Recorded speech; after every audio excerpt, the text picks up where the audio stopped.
आखिर इंसान को हर चीज अगर इंसानियत की नजर से देखे ना तो वो ये समझेगा कि ये दुनिया फानी है, ये दुनिया एक दिन छोड़नी है। ये महल, ये गाड़ियां, ये बंगले, ये सब यहीं रह जाते। आप नफरत की दीवार खड़ी करके चलोगे, आप इस दुनिया से भी अपने आप को खो बैठोगे, अगली दुनिया से भी खो बैठोगे। आप अगर कोई स्वाब का काम करोगे किसी कौम के लिए या किसी आदमी के लिए तो वो आपके साथ जाएगा। आपका पैसा, आपकी दौलत, आपका जो ये है यहीं पे रह जा, आपके महल, आपके बंगले यहीं रह जाएंगे, वहाँ खाली हाथ जाना है। हाँ, ये चीज आपके साथ जाएगी कि आप अगर यहाँ कोई नए काम करोगे।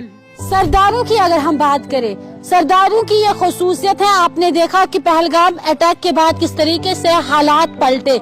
हमने देखा कि जो बाहर स्टूडेंट्स पढ़ रहे थे उनको जो है खुलेआम धमकियां दी गई। ऐसे में हमने पंजाब से एक वीडियो देखी जिसमें एक सरदार भाई ये कह रहे हैं कि ये लड़कियां जो पंजाब में पढ़ रही हैं वो हमारी बहनें हैं, अगर कोई इनकी ओर आंख उठा के भी देखेगा तो हम उसको जिंदा नहीं छोड़ेंगे। ये पंजाब है, ये सरदारों की जमीन है। तो उसी की एक जिंदा मिसाल जो है पुष्पिंदर साहब है।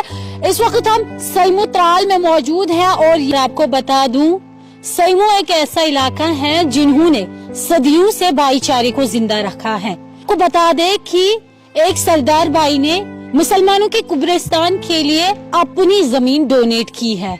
हम देख रहे हैं कि हम जिस दौर में हैं आज, अगर देखें तो इंसान के अंदर जो है कूट कूट के लालच भरी है।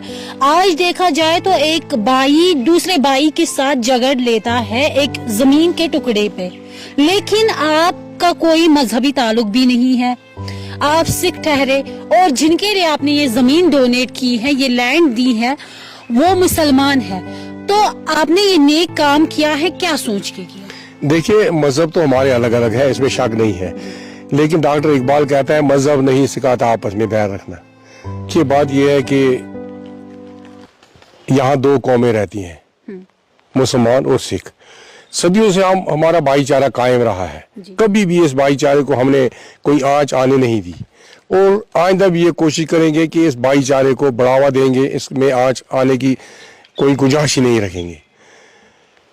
इन मेरे भाइयों को थोड़ी तकलीफ होती थी जब ये मयत लाते थे, तो इनका एक तो रास्ता भी तंग था, दूसरा थोड़ा कुछ टाइम के लिए रास्ता बंद भी था। तो डिस्ट्रिक्ट एडमिनिस्ट्रेशन, सब डिस्ट्रिक्ट एडमिनिस्ट्रेशन, ADC साहब शबीर रहना थे, वो आगे और भी आगे, तो कोई हल नहीं निकला मसले का। तो फिर जब हल नहीं निकला तो बड़ी मुश्किल की बात थी रास्ता काटना और रास्ता देना। तो फिर मैंने सोचा कि क्यों ना मैं ये ज़मीन खुद को ले लूं और तबादले में ये मैं दूसरी ज़मीन उनको, इस ज़मींदार को दे दूं।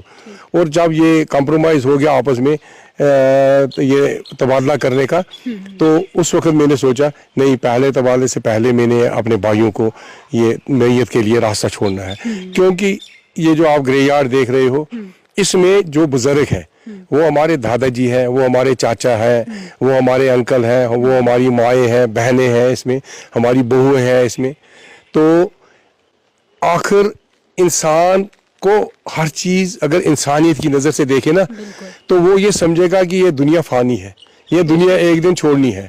ये महल, ये गाड़ियाँ, ये बंगले, ये सब यहीं रह जाते हैं। सिकंदर जब आखिर की घड़ी से यहाँ से रुखसत हुआ तो उसने अपने हाथ खाली रखे। हालांकि सिकंदर ने सारी दुनिया पर राज किया और इतनी दौलत इकट्ठी की, लेकिन वो भी खाली हाथ गया। सबको खाली हाथ जाना है। हाँ, अगर आप किसी भाई की मदद करते हो, आप किसी हमसाए की मदद करते हो, वो आपके साथ जाएगी, उसका स्वाब आपको मिलेगा। तो वही सोचकर मैंने ये 6 फुट 9 फुट का जो रास्ता है इन भाइयों के लिए छोड़ दिया और इनको मैंने बोला इसमें आप टाइलें बिछाओ और आप मैयत को आराम से यहाँ ले जाओगे और ले कर आओगे।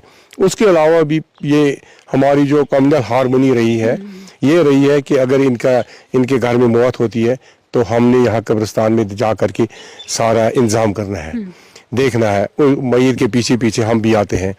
तो उसके बाद अगर रात को कोई मौत हो जाए इनकी, तो लाइट का इंतज़ाम हमने खुद करना होता है। वो ईंटें जो मैयत में लगती हैं वो उनका इंतज़ाम हमने खुद करना होता है। हमारे नौजवान आ जाते हैं, बच्चे आ जाते हैं, वो ला करके यहाँ ईंटें वगैरह रखते हैं।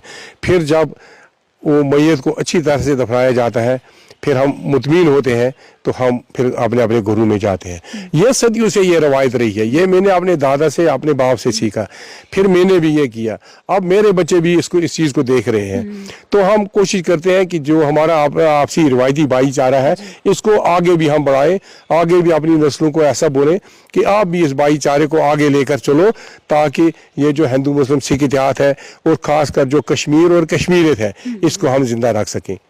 कुछ लोग ऐसे भी हैं जो अब दरारें पैदा करना चाहते हैं, तो ऐसे में आप लोगों का सामने आ जाना उन लोगों के मुंह पे थप्पड़ है एक तरीके का, तो उन लोगों के लिए क्या मैसेज रहेगा लास्ट? देखिए, ये तो अपनी अपनी सोच है, भगवान करे कि उन लोगों की सोच भी बदल जाए जो लोग अदम तशद्दुद में यकीन करते हैं। अल्लाह करे, भगवान वाहिगुरु करे, उनकी सोच बदल जाए, वो भी इंसानियत को समझे, वो भी भाईचारे को समझे, वो भी मेहमान नवाजी को समझे, ताकि एक बार फिर इस कश्मीर में अमन कायम हो जाए। दाल सईमू से ये पुष्पिंदर साहब हमारे साथ बात कर रहे थे। आपको बता दें, पुष्पिंदर साहब जो है इंसानियत की जिंदा मिसाल है। इन्होंने ये जो नेक काम किया है, आप मेरे पीछे देख सकते हैं, ये मुसलमानों का कब्रिस्तान है जहां से मैयत को ले जाने में इनको बहुत सारी दुश्वारियों से गुजरना पड़ता था, क्योंकि इनको यहाँ पे रास्ता ही नहीं था। तबादले में पुष्पिंदर साहब ने यहाँ पे ज़मीन ली, और ज़मीन लेने से पहले ही इनके दिमाग में ये ख्याल था कि मेरे मुसलमान भाई तकलीफ़ों से गुजर रहे हैं, क्योंकि कब्रिस्तान मैयत पहुँचाने में इनको बहुत सारी दुश्वारियाँ आ रही हैं।